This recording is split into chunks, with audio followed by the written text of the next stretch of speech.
Hello बच्चों, let's see this question. The question says write the following relation as the set of ordered pair. So a relation R from a set A 5, 6, 7, 8 to the set B 10, 12, 15, 16, 18 defined by xy belongs to R. So where x divides y. चलो question को हम solve करते हैं. हमें बोला गया कि इसे ऑर्डर पेयर में लिखना है एंड ए सेट में क्या है 5, 6, 7, 8, बी सेट में क्या है 10, 12, 15, 16, 18. हमें रिलेशन क्या दिया गया है यहाँ पर. रिलेशन यहाँ पर है X Y belongs to R जहाँ पर X divides Y. X Y को डिवाइड करना चाहिए. इस क्वेश्चन को सॉल्व करने के लिए की कॉन्सेप्ट क्या होगा. की कॉन्सेप्ट हमें एक रिलेशन में ऑर्डर पेयर में कैसे लिखना है वो सीखना है यहाँ पर की कॉन्सेप्ट में. A relation from a set A to B. Set A to B, set A to set B में लिखना है तो क्या होगा यहाँ पर. So set A to set B में लिखना है. देन ये क्या हो जाएगा हमारा. R consist of order pair. R में कौन सा एलिमेंट होगा. ए बी हम लिखेंगे जहां पर वेयर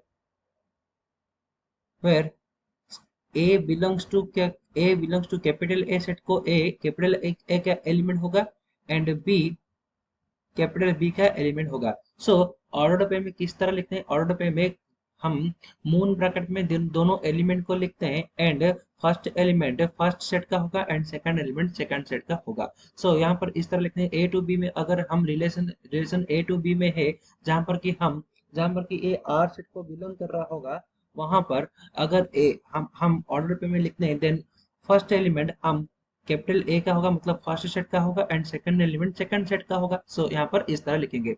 देन देन हमारे पास क्या है. सेट ए हमारे पास है 5, 6, 7, 8 एंड सेट बी हमारे पास क्या है. सेट बी हमारे पास है 10, 12, 15, 16, 18 हो गया हमारा सेट बी. रिलेशन क्या है यहाँ पर. रिलेशन हमें दिया गया कि X Y belongs to R where X divides Y. X Y belongs to R. X real number को बिलोंग करेगा and X divides Y. Y. यहाँ पर कैसा होगा यहाँ पर. आर सेट किस तरह का होगा यहाँ पर. आर सेट हो जाएगा X Y where X divides Y. यहाँ पर 5 फर्स्ट एलिमेंट कहाँ से होगा. फर्स्ट एलिमेंट फर्स्ट सेट से होगा. 5 किसको डिवाइड करता है. 5 10 को डिवाइड करता है क्योंकि 5 2 जा 10 होता है. फर्स्ट एलिमेंट हमें मिल गया 5, 10. देन सेकंड 6 किसको डिवाइड करता है. 6 12 को डिवाइड करता है क्योंकि 6 2 जा 12. ये हो जाएगा हमारा 6, 12. देन 7 किसको डिवाइड करता है. 7 यहाँ पर हम सेवन किसी को भी यहाँ पर डिवाइड करता कहीं नहीं करता है क्योंकि यहाँ पर कोई भी 7 का मल्टीपल में नहीं है. 7 का मल्टीपल में कोई भी नहीं है. 7 हमारा एलिमेंट नहीं होगा. देन 8 हम 8 2 जा 16 होता है. 8 हमारा 16 को डिवाइड कर रहा है यहाँ पर. ये हो जाएगा हमारा 8, 16. इन 5 15 का भी एक मल्टीपल है. मतलब 5 के मल्टीपल 15 है. 15 का एक अनदर फैक्टर 5 है. 5 3 जा 15 होता है. 5 15 भी होगा. देन